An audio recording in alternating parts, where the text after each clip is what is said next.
Kasi may bagong ganito, may bagong trigger. Gusto natin, ayoko na yung aking Falcon Eyes, bibili na ako ng Electron. Ayoko na ng Electron, gusto ko na ng Profoto. Endless yan, endless. And I'm saying this, mga kaibigan, because I also feel for you. When I was doing my photography, ang photography natin, pag kumuha tayo ng kasal, hindi tayo inaabot ng 12 oras, di ba? Shooting time natin, ilang oras? Siguro mga 4 hours, yung pitik lang natin. And after that, ano ginagawa natin? Magsosort tayo, abutin tayo ng araw. And after that, we have to talk to the clients. And we have to talk to the bank. Then we have to talk to JD. Then we have to talk to fans. Then we have to talk to Fortnite. Lahat na kausap natin. And if you will see, our photography is more business than actually shooting. And if we don't mind our own business, hindi tayo aabot kung saan umabot si Sir Ariel. Gusto niyo pa maging milyonaryo? Yeah. Tayo. Pakitanong nga sa katabi niyo sa kanan, gusto mo bang maging milyonaryo? Pakitin niya naman sa kaliwa. Siyempre, di ba? And now, what I want to espouse, mga kaibigan, is something that will help you to get there. Alam niyo, walang sikreto eh. Sinasabi na ito sa atin ng ating mga magulang, mga kaibigan, at yung mga nakakaganda. Magtabi ng pera. Ganun kasimple, magtabi ng pera. It sounds old-fashioned. What has changed is not the fact that you have to set aside money, but where you put it. Okay, dahil yun. Habang bata pa tayo, lalo na tayo ang bumubuhay sa mga pamilya natin dahil sa ating negosyo, pwede pa tayong kumayod. Pwede pa tayong magpuyat at mag-edit. Pwede pa tayong magpuyat at maghantay sa kliyente matapos sa party bago tayo bigyan ng cheque. Pwede pa di ba? Diba? Hanggang ako at age, hanggang kaya nyo. Pero nakita na natin yan. Meron tayong mga kasama, mga kaibigan, mga founder na na nagkaroon ng sakit, inatake puso, hindi na makapag-shoot. Nasaan ang pera niya ngayon? Friends, you shoot and you get paid. You work for money. Right? Paano kung natigil yan? Saan manggagaling ang pera? Sana kung marami kayong anak, sana ang mga anak natin nakatulog na. Sana kung marami tayong kaibigan. Pero kung wala, saan mo kukunin yan? So friends, I'm here not to sell you anything. I'm here to sell you an idea that as photographers, as business owners, we have to take care of number one, which is ourselves. Kung tayo, bin-build up pa natin yung 1 million pesos natin, 2 million, our dream house, our 50 million, kung ano man yung dream nyo. Ang number one is kailangan protektahan yung sarili. Kasi pag kayo nabalda, kayo namatay, tapos ang inyong dream. Kung namatay kayo, okay pa eh. Kasi tapos eh. Pag hindi kayo namatay, di ba ang problema nga daw dito is two things. Either you live too long at naubos ang pera mo, or you live too short at hindi mo na atin sa iyong dreams. So taking care of your business is important. Mahaba na sa iyo. We are professionals, correct? Professionals are people who work for money in exchange for services. Walang pinagkaiba yung ginagawa natin sa mga doktor, sa mga abogado, sa mga accountant. We have our own practice. And we have to start looking at our business as our business. Negosyo natin ito. We have to take care of our overheads. So here, I have a presentation that is entitled 10 Things Young Professionals Need to Know. You don't have to be young, but we are all professionals. Okay ba yun? Ito siya. You want to be personally rich, right? You want to be financially independent. Alam niyo ba kung ano yung financially independent?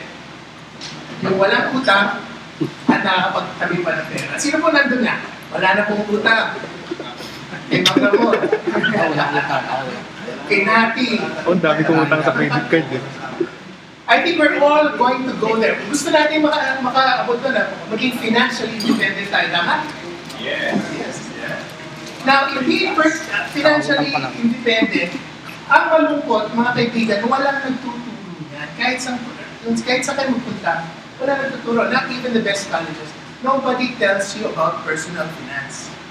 And I'm here tonight to share with you a little bit of the things that I know about. there are certain myths about money.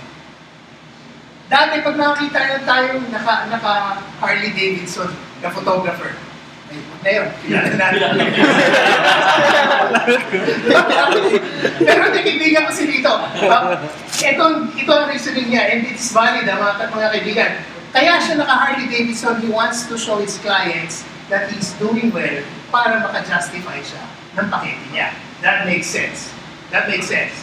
Ngayon, marami sa atin, pag nanood ng TV, uy, ganda, naka-Lamborghini siya. Kailan ba ako magkakaroon ng Lamborghini? Kahit na sa laki ng tiyan ko, hindi siguro ako makakauwi doon kasi masasakal ako di ba? But, the first myth I want to tell you about is high income does not equal wealth. Not because malaki ang tinatanggap mo, malaki ang pakete mo, mayaman ka. Maraming mga high-income individuals who work for big corporations na hindi naman marunong mag-ipon. Hindi nila naitaas.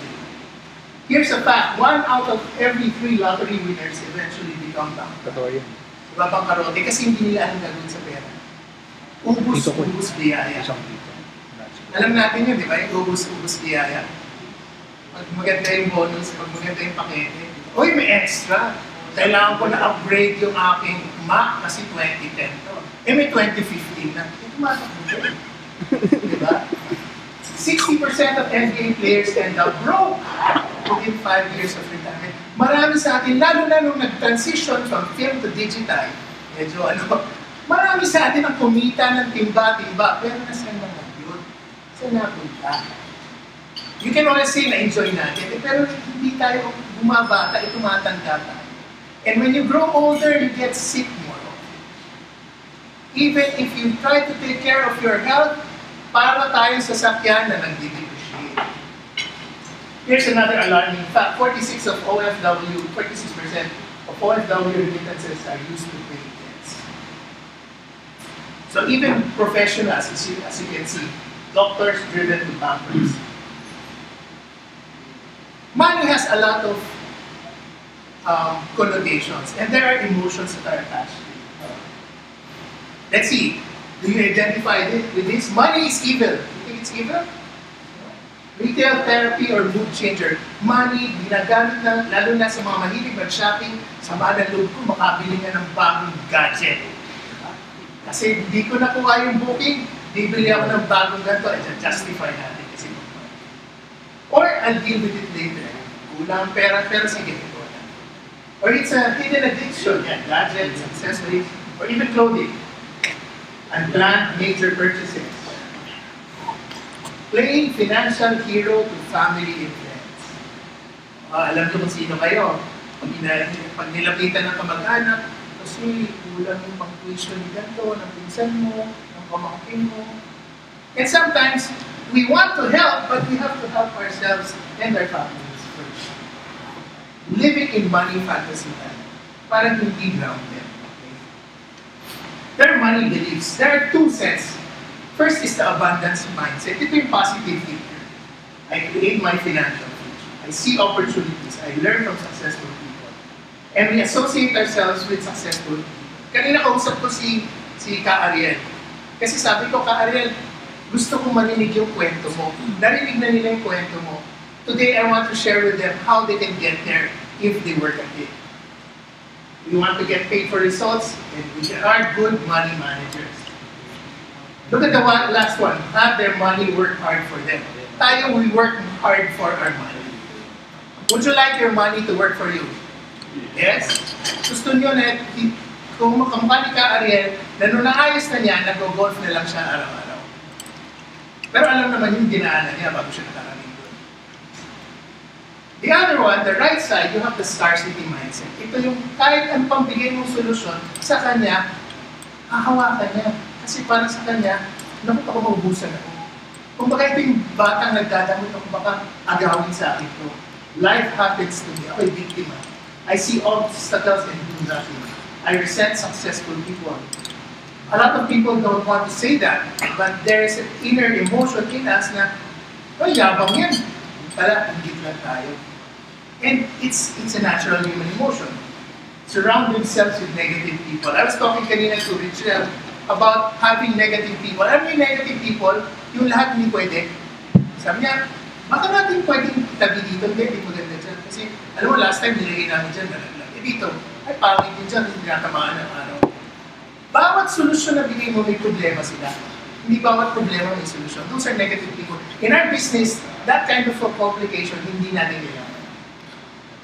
He wants to get paid on time, poor money manager. He gets paid on time kasi bawat output gusto niya may kaakibat na bayad. Hindi niya iniisip na ang output dapat tinatanim at malalaki. Working hard for the money and then payments. Okay. Sinasabi natin dito, kung gusto natin milyonaryo, maging milyonaryo, gagawa tayo ng goals. Hindi lang sa negosyo natin, we're looking at several things, spiritual, financial, family, mental, work, social, and physical. Lahat yan may goals. What's immediate to us is what we do here as photographers. For my business, itong gusto mo mangyari. But even bigger than your business is your family. If you have a family, syempre mahalaga sa atin. Anong gusto natin mangyari pag sulat yan? Pero kailangan natin isulat. Kasi kung hindi natin isulat yan, makakalimutan natin. It has to be written down. Let me share with you 10 money lessons. Ang sinasabi dito sa money lesson number 1, lahat ng gusto natin is right outside our comfort zone. Can you say that with me? Comfort zone. Comfort zone. Diba? Ang comfort zone is kung saan ka, tablet. Ayaw mo lumabas doon, ayaw ka na dyan. Lalo na kung medyo nandun ka na sa age na ayaw mo na masyadong magulo yung sa'yo routine. So hindi ka lalabas, you won't try something new. Ang sinasabi dito, that outside your comfort zone is where the magic happens. Yung courage zone na sinasabi, things I've never tried, bravery, opportunity, higher duty, things I'm afraid of, things that are difficult. One of those things that is difficult to set aside money. Mahirap ba gawin yan? Minsan mahirap di ba? Kasi ang dami mong kailangan gawin. And just like si Kuya Benny, who builds his body every day, it has to start with discipline. It has to start with discipline. If you want to get from good to great, you have to go out of your comfort zone. Life begins at the end of your comfort zone, in the same side. Here's one thing that I'd like to share with you. Create a 6-month emergency fund. For example, ano ba ang ginagastos ng pamilya in a month? Alam naman natin yan, di ba? Meron tayong idea. As you build your money, as you build your savings, the first thing you want to do is save up for 6 months worth of expenses. Siyempre, hindi naman overnight yan eh. If you can defer buying that L lens, if you can defer buying that flash, if you can defer buying that new think tank, you can set aside a little bit of money. It's a little at a time. Dito sinasabi natin, depende kung saan stage kayo. Some of you are younger than the rest of us. If you're a student or you're single, iba-ibang priorities natin. But as you see, even as you go to being a couple and raising a family, titingnan niyo yung emergency fund, palaki ng palaki. Kasi palaki ng palaki ang gastos na. The first step to our being financially independent is to have that contingency fund. Meron kang 6 months na worth of funds. Kung may mangyari sa inyo, pwede nyo pagbunutan in 6 months. It has to be liquid. Ibig sabihin, madali siya mag-access. Money lesson number 3 is live within your means. Ito mahirap. Ako po ay isang violator nito rin kasi masarap po bumili ng bagong bagay. And I had to unlearn it and it's still a struggle. Too many people spend money they don't have, lalo na kung may credit card kayo, kung may credit card, to buy things that they don't need to impress people that they don't like. Ano? Kasi alam mo, di ba nandito tayo, we have, as photographers, we have to project a certain image, di ba? Kung yung bride, yung couple mo ay mahilig sa mukhang Instagram-looking pictures na ng film days, tinatapon namin kasi pangit. Ano ba ito? Bilado yung film nito. Hindi na gusto nung crowd. So you have to dress like them, speak like them, and move like them. And in our desire to please them, we start to live beyond needs.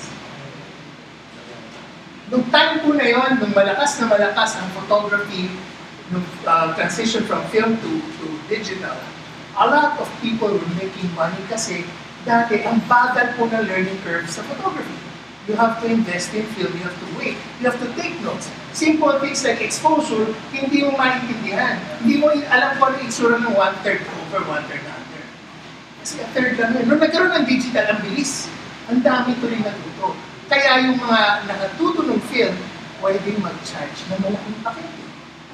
Ito po, dahil dating ng pera, akala nila milyonaryo na sila. So they started spending like millionaires. Nung dumami yung natuto, nung dumami ang D70, nung dumami yung mga, ano yung unang level, yung level 5. And you know, just a little aside, nung nag-umpisa po ang digital camera, yung digital camera ng Kodak, which was Nikon or Canon body, was $25,000 for 1.3 megapixels. 760. Tapos mas mabigat pa po sa dalawang D1X. Ganun ang camera dati. And people started spending, and they spent beyond their means. This is very common, hindi lang po sa atin, lalo na po sa employees. Because employees get their money on the 15th and the 30th. Predictable. Basta mo naging predictable, ang laki po ng temptation na gumastos, lampas-lampas sa pinagkakaroon. Here's a Bible verse that says, "Owe nothing to anyone except for your obligation to love one another." Lesson 4, have ample protection of each family member. I spoke to a few of you, meron pong life insurance policy. Si kapatid namin sa insurance din, si Hernando Macariola, he also sells non-life insurance. And he understands the concepts. But here, I say again, yung life insurance is not actually just another accessory. Mga kaibigan, yun ang ating kabuhayan, ang ating makina yung katawan natin. And if we love our families, we have to leave something for them. Kasi kung meron kayong significant other, meron kayong children, gusto nyo tumuloy pa rin ang pagbabayad nila, pagmamatrikula nila. Life insurance is to protect your family in case something happens to you. Ngayon, ang life insurance din, meron rin siyang feature na pag inatake ang puso mo, may critical illness. Ano yung sige nun? Ka-cancer kayo, or any life-threatening disease. There are 36, in our company there are 36, na pwede mo sabihin, if this happens to me, kunyari may policy ka isang milyon, hindi mo hintayin na mamatay ka bago ulit. You can advance it kung ilan kayo. So it's a living benefit. So life insurance, from what it was before, maybe 10, 15 years ago, has changed. Meron na rin siyang disability feature, disability insurance. If you don't have that, kahit accident insurance lang. Kasi ang accident, hindi natin talaga malalaman kung kailan. Kahit sabihin mo, maingat ka. Eh kung i-sideswipe ka ng mga, alam naman natin ito mga mga bus, dadaanan ka ng mga underbone na nagpataw na hataw, kalimat ka na. Yung tren, o. Mahirap sa lahat yung pison. Alam niyo ba yung nasagasaan ng pison? Anong tawag doon?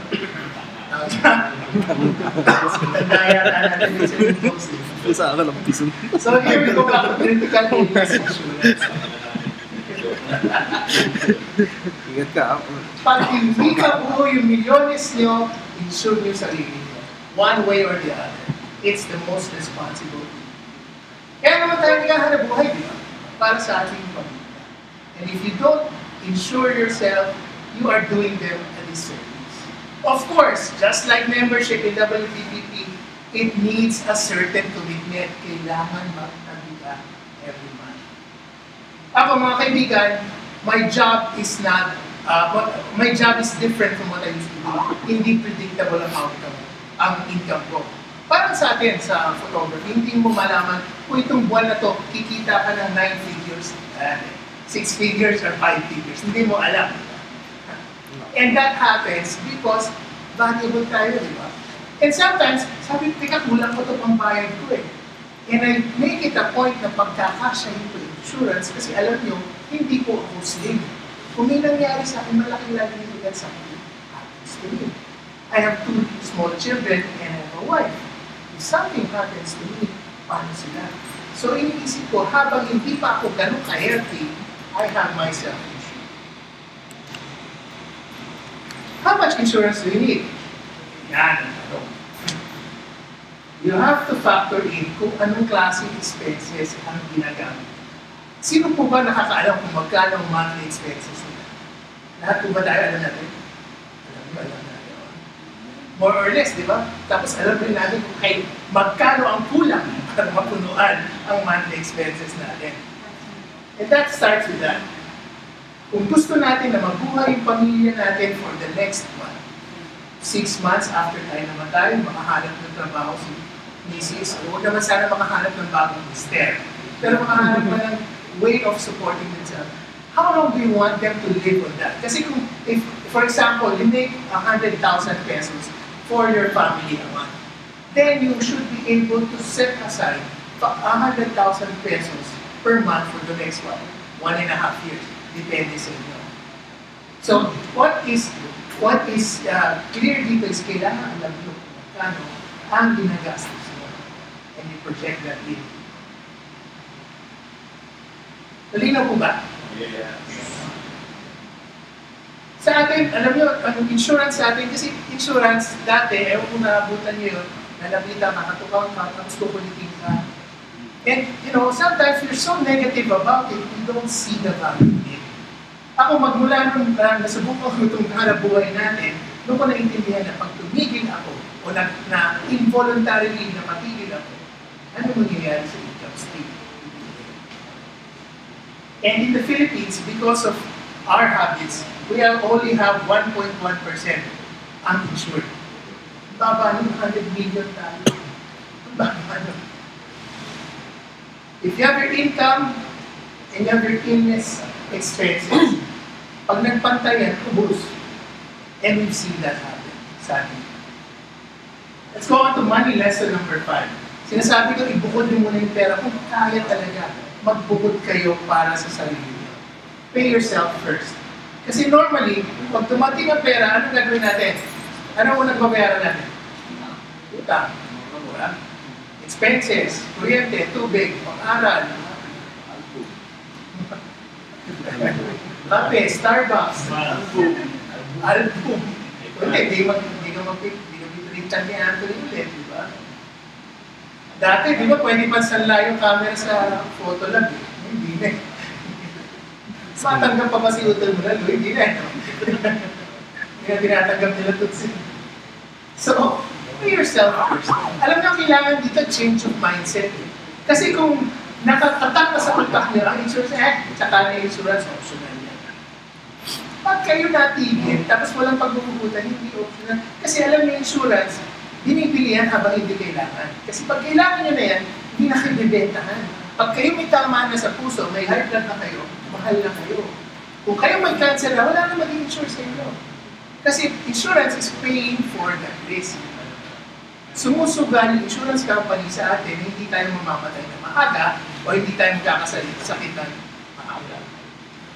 When you pay yourself first, if you have your disposable income, ang unang gagawin mo is to save and invest. Okay? Bago tayo gumastos. Bago natin i-reinvest. Yan ang ating term, no? Bili tayo ng bagong gadget, reinvest. Kulang kong bagong body kasi hindi mo ganito low noise performance na. Hanggang 6,400 ka. Tigil ka ba dyan? Hindi pangit, mabigat eh. Ang dami natin dahilan, di ba? 6 na natin ba? So, bago. Tuwa naman si Magron. Ang sungit ka sa nagpapakot sa iyo, tuwa kasi alam mo ito. Mag-iwan ng PDC. So the first thing that we spend for is the financial independence.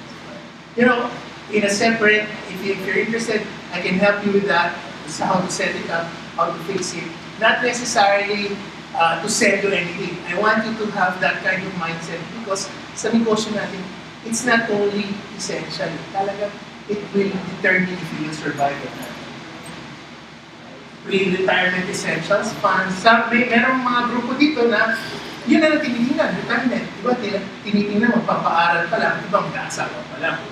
Sino kaya waiting for one photographer mag-aasawa pa lang? Irregular expenses, repayments, okay. So you get the idea. Ito, just quickly, Pinoys are not saving enough for retirement. Ang sagot ko lang dito kasi marami tayong kamag-anak. Baka in 20 years this might change. Baka tayo maging burden na sa kamag-anak natin. So we owe it to ourselves. Magpapaaral pa kayo, ang reality ng tuition, hindi po yan bumababa. Here's another thing that you can think, another thing that you can use insurance for. Ang insurance po ngayon, may kaakibat na investment. Pag bumili ka ng insurance, part of the money goes into your protection. Maliwanag yun. It's insurance, di ba? But part of the money is invested.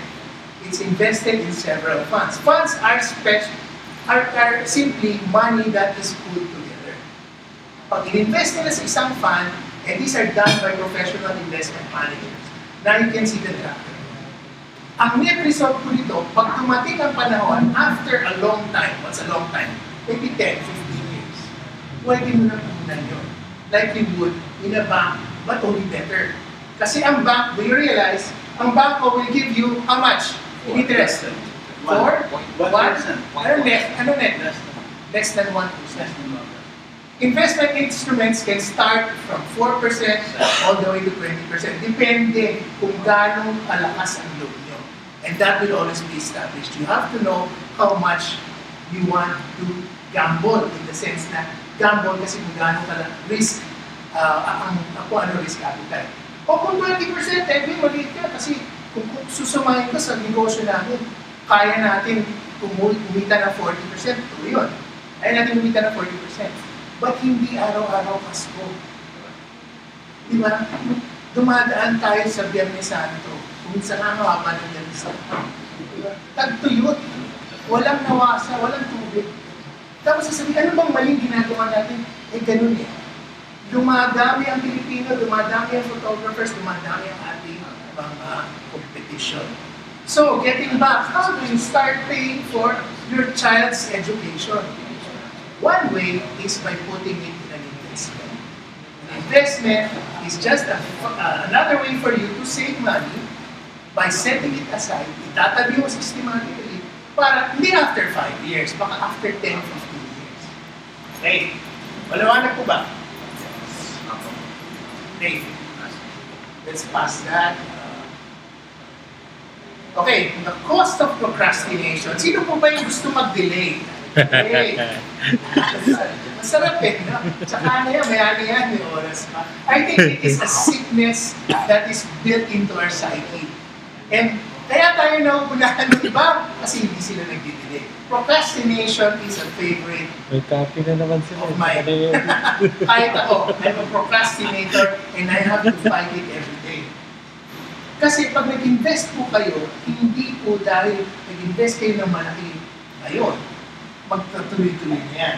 Here we have a graph that shows simply, pag nag-invest ka ng maliit, okay, ng matagal, okay, na tuloy-tuloy lang, ang mas malaki ang suma total yan sa dulo. Kesa yung mag-invest ka, kunyari, if you are, sino po 28 years old dito?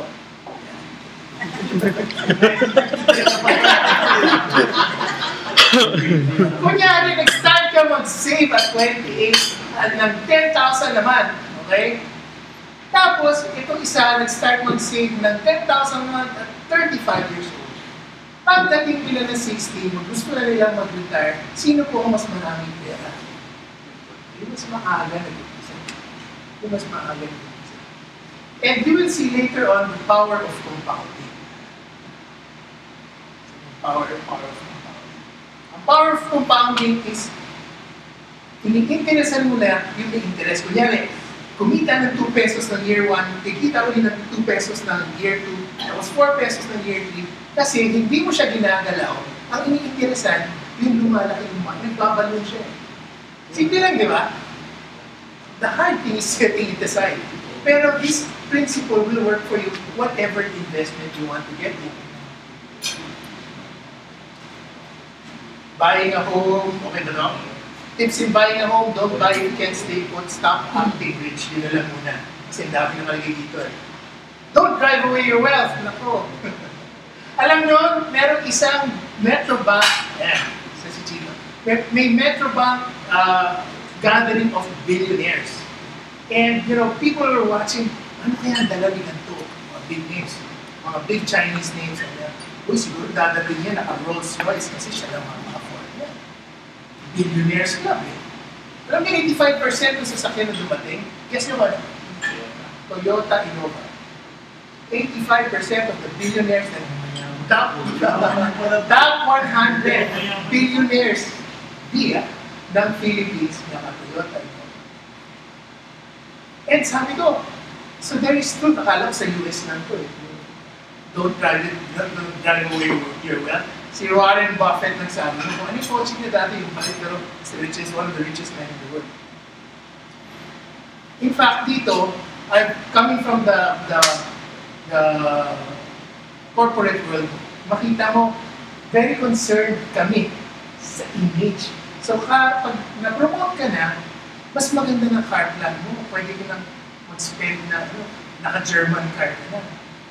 Kahit na ang income mo talaga, ang network mo, ganyan lang. Eh kasi kaya mo na iporma eh. And if you want to be truly wealthy, these lang. These lang. Okay, number 6 is diversify your investments. Again, I have to stress this. Kasi ang pinakamalaking investment natin is our negosyo. Tama? Pinakamalaki ang returns ng negosyo natin. Problema ng negosyo natin, depende sa atin, tayong makina niyan. If you can develop a system like Ariel, then that is the ideal situation. Gumawa siya ng sistema na hindi na siya nagtatrabaho, yung negosyo niya ang nagbabayad. But to get there, it took him his lifetime. So not every one of us are Ariel, but we can be. Right? When by diversifying your investments, you can look into mga negosyo na hindi mo naman kailangan actively na ginagawa. These are the paper investments na sinasabi. Ngayon sinasabi nila, ang ganda-ganda ng ekonomiya ng Pilipinas, and this is the right time. Because very transparent ang ating mga regulators. Makikita natin kung saan napupunta. Tsaka ang higpit ng ating Bangko Sentral, ang higpit ng insurance commission. You can get into stocks. Alam niyo po yung stocks, di ba? Yung stock market, bonds, mutual fund, insurance, real estate, and cash. Ito po, well, let's just go into stocks, bonds, real estate, cash. And you can see how it affects us. One of the things with stocks, kasi ang ganda ng stock market, marami po nagsasabi, huwag mong papasukin yan, baka masunog na siya. Ang tip ko sa inyo, huwag yung papasukin na hindi nyo naiintindihan.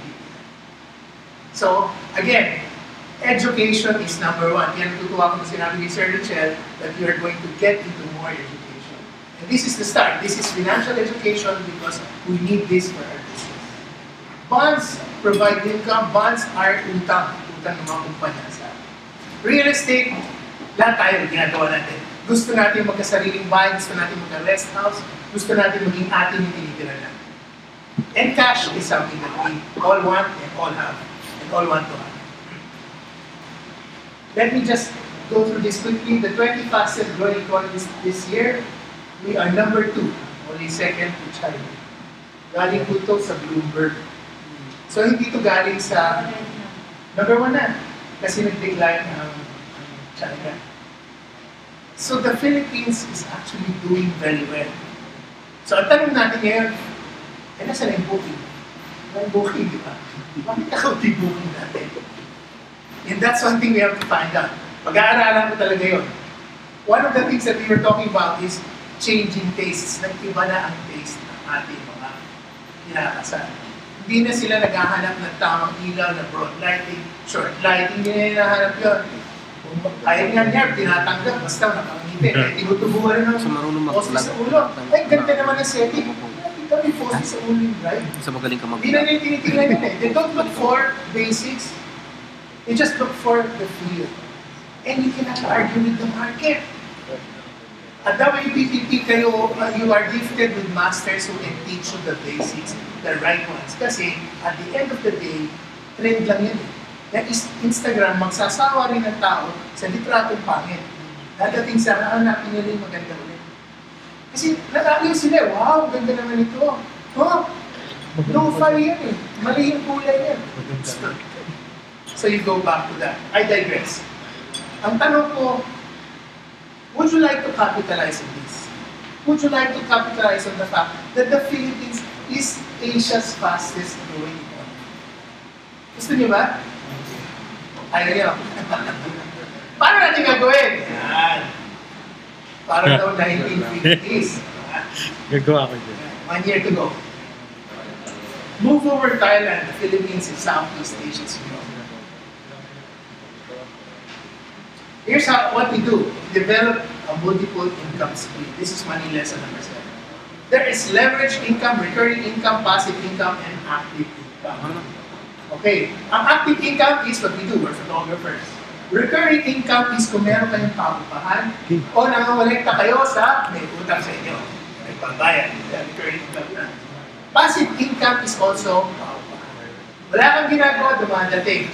Or investments in paper instruments. Income stream, salary, dun sa may mga fixed na trabaho, professional services like what we do. Business income is what we do, rental, and investing. If you read, sino po nakabasa na dito ng libro ni Robert Kiyosaki? Kilala niyo siya? Si Robert Kiyosaki. If you want to get a leg up into your business, I would highly suggest that you read it para lang bumukas ang isip. Tandaan na hindi lang photography ang negosyo natin. Negosyo ang negosyo natin. So we have to understand the words. Ito po doon ang galing yan. EBSI. Number 8, we have to be healthy. I speak to you standing here overweight, pero this is also an advocacy. Ang importante po, we have to watch out for our health. Gone are the days na pwede natin abusuhin kasi pagdating ng certain age, lalabas yun. So many people spend their health gaining wealth and then have to spend their wealth doing what? To restore their health. So watch out. Baka sunog baga tayo tapos wala rin pala. Number 9 is about education, investing in yourself. Okay? Do something today that your future self will do. Beyond our learning photography, beyond our creative life classes, beyond our PCCI, beyond these things, we have to invest in here and here. Kailangan eh. Kasi what makes us different from the other photographers is we are investing. Kung gusto niyo magkaroon ng lasting impression dun sa iyong couple, kasi once lang eh. Ang problema ng negosyo natin, walang repeat business, referral lang. Kasi hindi naman nung magpapakasal ulit yun. Ang late na livelihood. So kailangan, you have to make a good impression. And you have to make a good impression by becoming interesting. You have to go above the surface. Okay, you can take good pictures. Okay, maganda ka mag-prenup. What else? You have to go beyond that. Invest 3% of your income in yourself. Para doon naman sa mga may milyones na, kailangan natin malaman kung paano i-a-apportion yan. Kasi si Kim Inares ay nanggigigil na makuha yung taxes natin. Estate planning is not about giving away, how you give away your money, but how to be able to settle the taxes that come with it. Merong mga milyones, merong ang sasakyang magandang, may bahay, may building, pero pag namatay ka, hindi mo po madadala. So, ibibigay mo ngayon sa mga anak mo. Pag binigay mo sa mga anak mo na hindi ka nakapagplano, mapupunta lang po sa Republic of the Philippines. Here are a few things before we wrap up. Gusto nila mag-raise ng 50 billion from estate taxes. They're collecting 1 billion lang a year. So, ang dami ngayon na tao na nag-iisip, lalo na yung mga bilyones na ipamimigay, paano ba natin yan? Kasi kung nag-umpisa yan, I think at maximum, naka-graduate siya kung ilang percent. I don't have it right now. But it can be as much as 30% of what you do. Pinaghirapan nyo, pinagpuyatan nyo i-edit, yung milyones nyo, mapupunta kay Kim Inares. So it's called Project RIP. This was 2010 pa ha, and it's ongoing. So they're going to look at real estate. They're working with National Statistics Office. para matrace kung sino yung namatay na hindi nag-declare. Kasi hahabulin niya. Alam niyo ba, pag namatay ka, the first thing that they will hold, the bank is supposed to hold on to your money. Kung meron kang deposito na 1 million, 2 million, 5 million, 20 million, pag namatay ka at nalaman ng bangko, obligasyon ng bangko na i-hold yun until mabayaran mo yung estate tax. Paano ba bayaran ang estate tax kung naka-hold yung bangko? Paano? Diba? They will give you 6 months to pay. The bank manager will tell you, hindi, ang bahala sa iyo.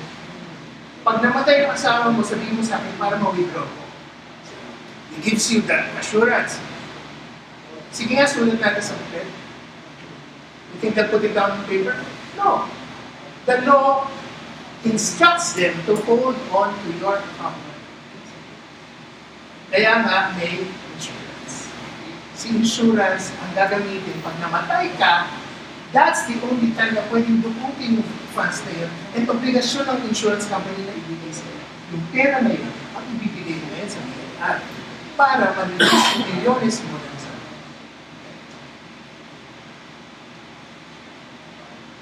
So when you look at it, financial planning is really a lot of things. Ang gusto ko lang sana ipahatid sa inyo mga kaibigan tonight is to get a fresh perspective on insurance and investment.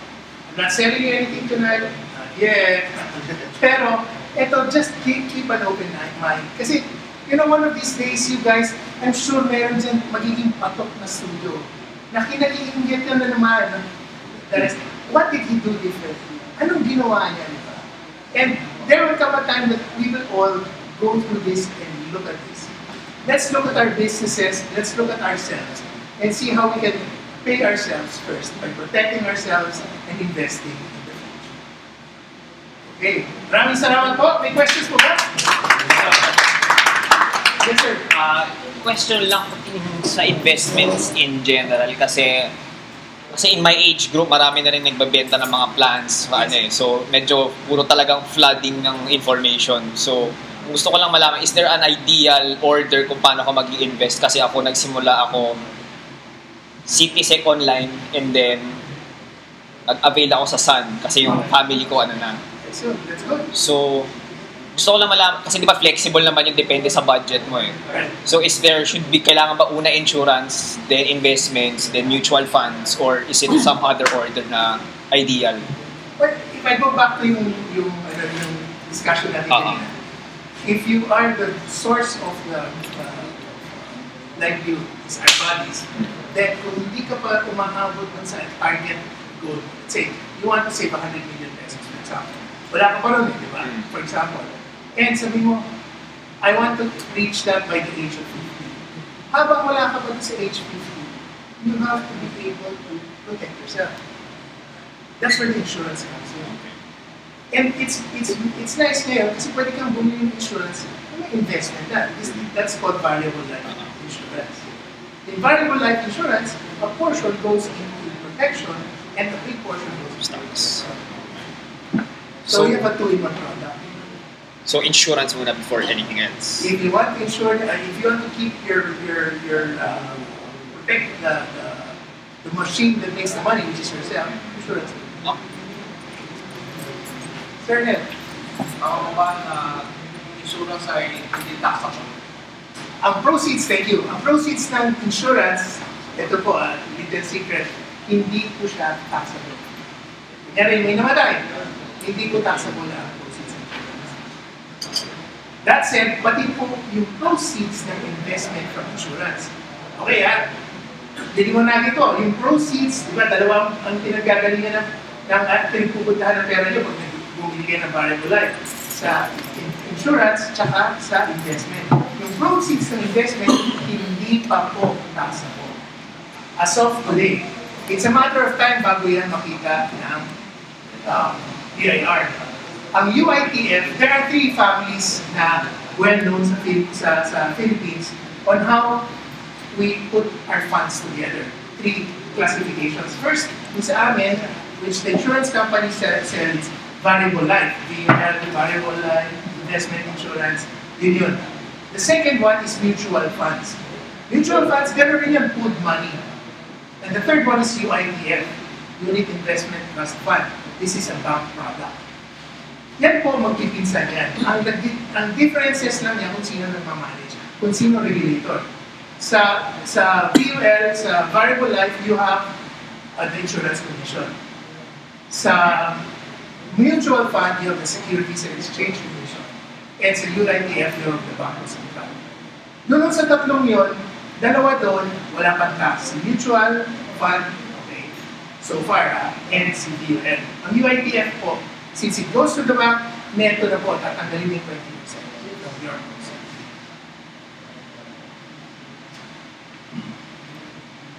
Yes. Okay. Wala rin ako masyadong alam sa insurance. Ang tanong ko lang, how much ba dapat ang sinaset aside ko from or how much ba dapat ang Hindi na, nire-recruit lang siya. binabayaran ko? Like sa rin ko ngayon na 28. Yung price kasi, ano ba dapat? Kasi ang iba-iba yung thinking ko kasi pagka So, pwede po babayaran ko. simple. Actually, wala akong idea.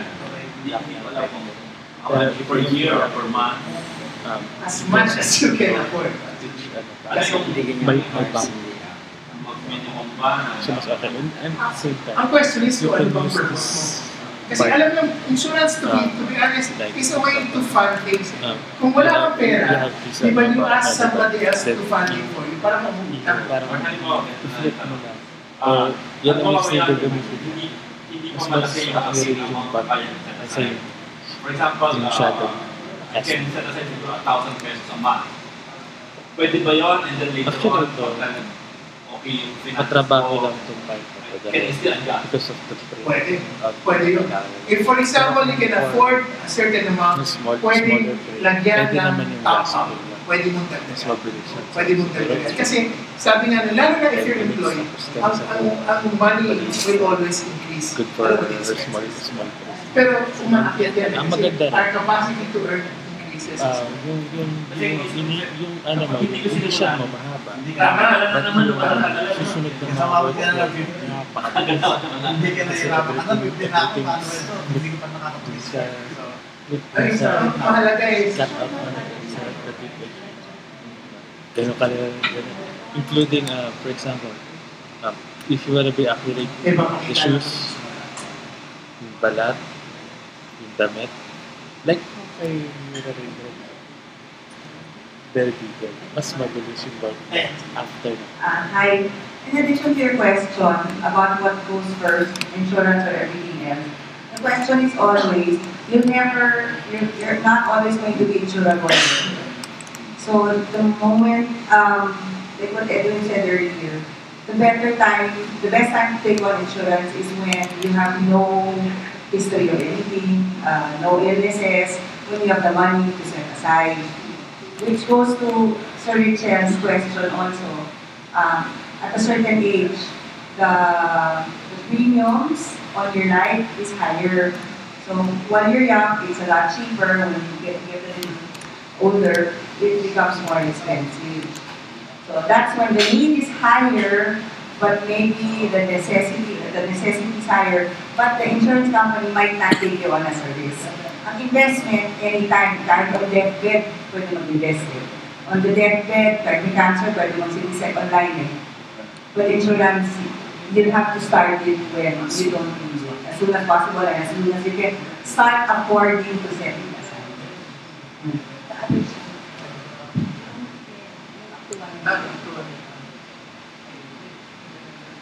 Yan. That's all. yan siya.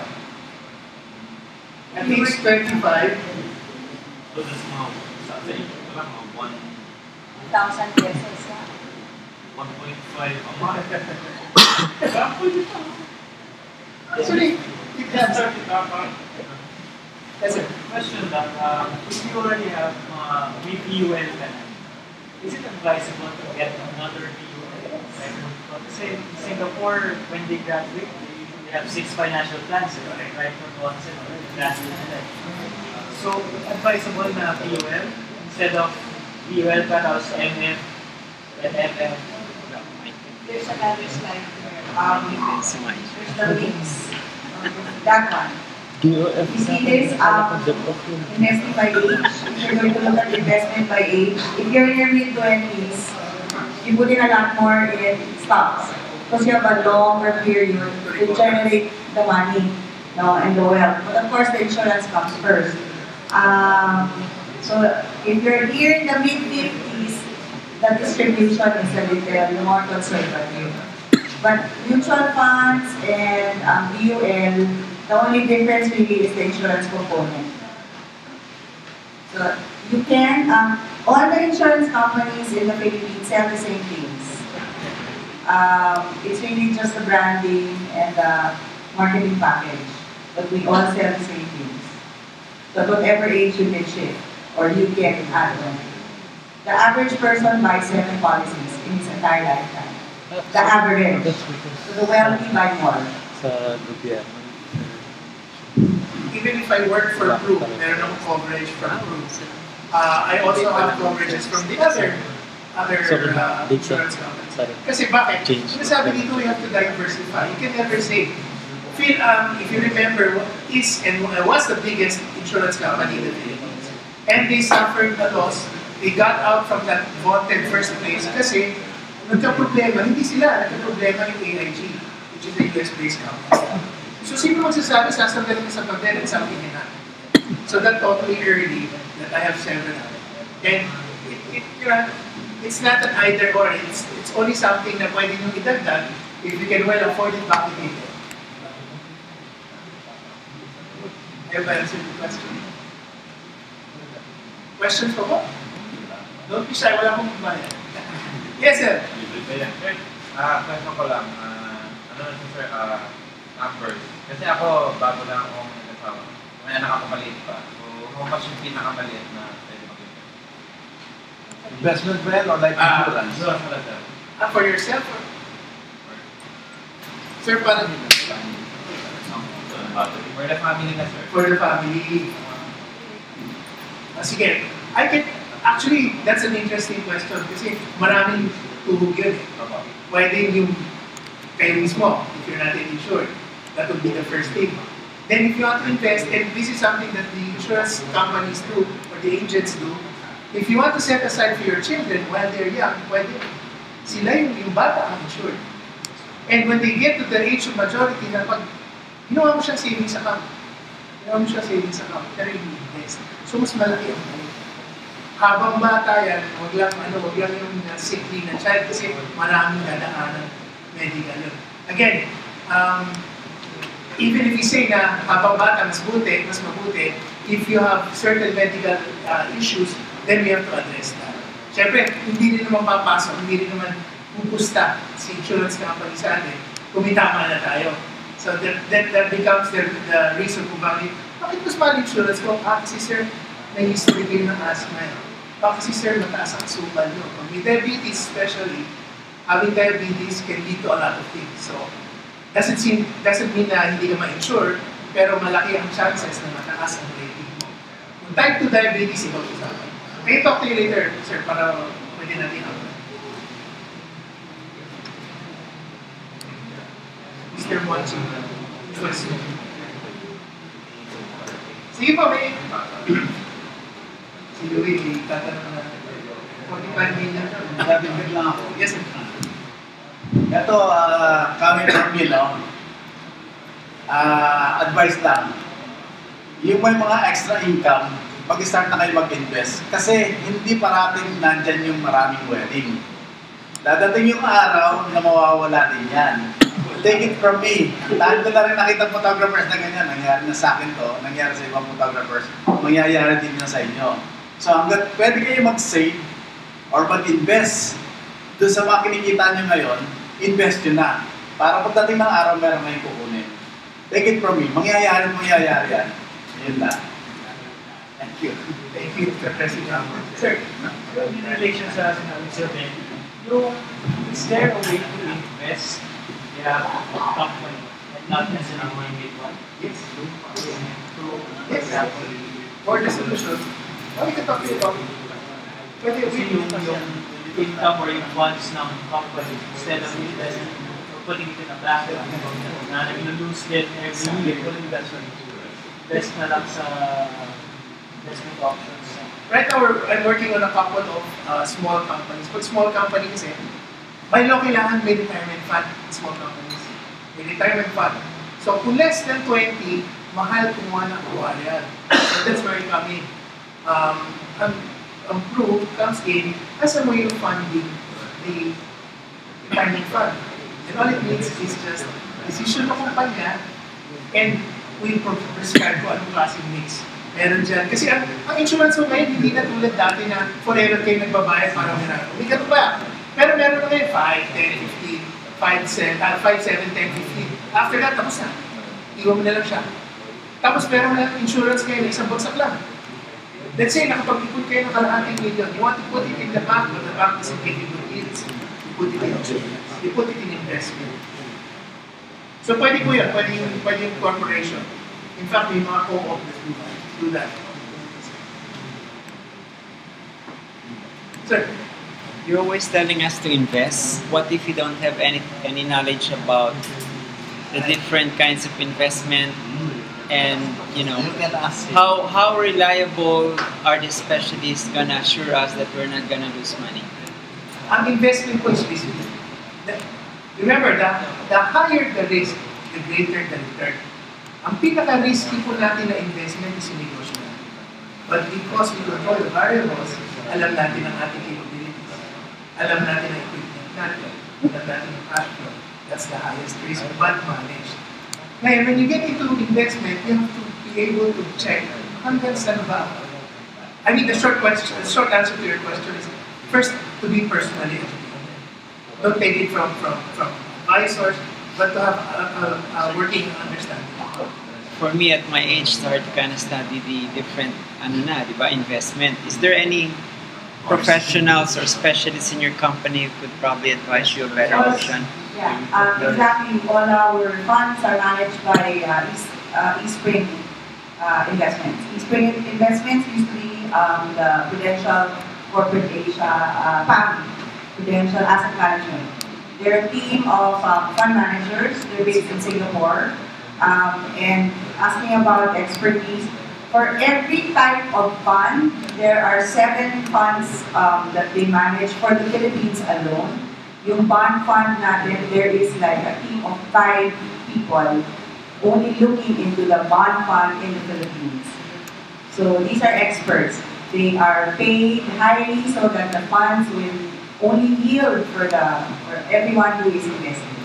Do we pay those specialists? No, we don't pay them directly, but a management fee is taken out of your investments as part of the participation, and that is across the board with any insurance companies, fund managers, and any banks. Management fee and handling fees. Kasi sa photography lang, di ko na matutunan lahat. Ano pa? That's Investment. why the tool will be, that's why the companies like us will be the ones to handle your money. Thank you. Meron kasing high risk kasing investment. Yeah, Meron low risk. So yung higher risk, mas malaki yung tubo, pero yung low risk, maliit ang tubo niya. Kanya kailangan long term na talaga sa investment. To be honest, investment kasi walang sure returns yan. Kaya when they say, ito ba siguradong pupunta sa akin 8%? I cannot tell you unequivocally na yes. Kasi ano kung magkaroon ng gera? Hindi mo wala yung 8%, di ba? That risk is shared by everybody. So, pero sinasabi natin, tinitingnan natin from the previous years, although past performance cannot guarantee. No? Pero kung tinignan mo, kumbaga, kung itong tricycle na ito palagi dito pumaparada, ano likelihood na bukas nandito ulit yan? So we look at trends. Yes. is there a way like a school or a program or a workshop that we can attend for, enhancement of your investing or stocks? May school ba dyan? Meron siyang, may mga seminars actually. Right? Several. There's a lot. Several seminars. Or we can just search online? Paano ba yan? Online nga, you have access to that. Actually, even some preachers are now doing that. I think you follow Bo Sanchez because he started with COL Online. Actually, I also followed him before I joined Pro. I wanted to grow my money. The fastest way na in-spouse niya is through putting it in stocks, but not speculating. Kaya 5,000 ka, gusto mo mabilis lumaki, maganda ka sa stock market ngayon. So every month, bibili ka ng blue chip. Bibili ka ng, for example, bibili ka ng Ayala Corporation at 5,000. 5,000 pesos worth every month. So regardless kung bumaba, you just get 5,000 pesos fixed. So nagko-cost average siya over time. And that's how I started my own journey. Then I got into books. Sayang hindi ko nababayo sa mga. I'm reading a book now about Fast Track to Financial Life. It's very simple. It was written by a seaman. He was a captain on a container ship. And sa kanya, yung kanyang advocacy is nakikita niya, ganun din ang seaman parang tayo. Ubus-ubus biyaya din. Pag hindi na makasakay, patay. Ubus talaga. And I'm reading his book right now. It makes a lot of sense. It simplified a lot of... Sir, I'll get your details later. I can text you the title. Available naman siya sa National. Gusto ko yun. Sige, muna kung pwede na tayo. Questions? Anyone? Questions? Yes, sir. Yes, sir. Sa pixelation niya, saan ka pinakamagandang In between. Usually nagsasabi po yan. Equity is Depende stock market. standard And na if you look at the stock market, kahapon, kaya, di ba? 1 pixel. 1 pixel. It's been playing sideways. Kaya nga naman. But if you look at the equities, is basically you're buying into companies. Pag tinignan natin ang takbo ng Pilipinas, malaki. So ano ang chances na ito magpaganda? Especially the likes of Schumer or SM, the likes of Ayala, the likes of Nego. Ano likelihood na magkaroon ng problema? They were saying, just to share with you, nung nagpunta sa aming investment marketing, they were saying, bakit ang crew, yung Eastern Investments, is buying into URC, yung Universal Arena. Sabi nila, kasi next year, magkakaroon ng election sa Pilipinas. So, kailangan kasi magbigay ng MP. Sino gumagawa ng MP? Sino gumagawa ng CP? Sino gumagawa ng CP? And they were saying, paano lilipad yung mga kandidato sa Cebu Pacific? Kaya meron sila yung changes. So, is it good to buy stocks now? I can, my personal take on that is, kung ano risk appetite, the way it looks, it seems that the trend is present, but initial looming enough to upset Apple. But I may be wrong. Sabi nga nila, the best time to buy stocks is when there's blood resistance. Kumbaga, kung kailan pagsakit. Kasi pag bumabagsak yan, ang dami umaalis. Bibili ka kung kailan pagpura. Kailangan malakasan yung loob kasi matagal na lang. And that's when people die in stocks, they get out too early. Either they get out too early or they get out. Para mag-grow. Okay. Maraming salamat po. Thank you.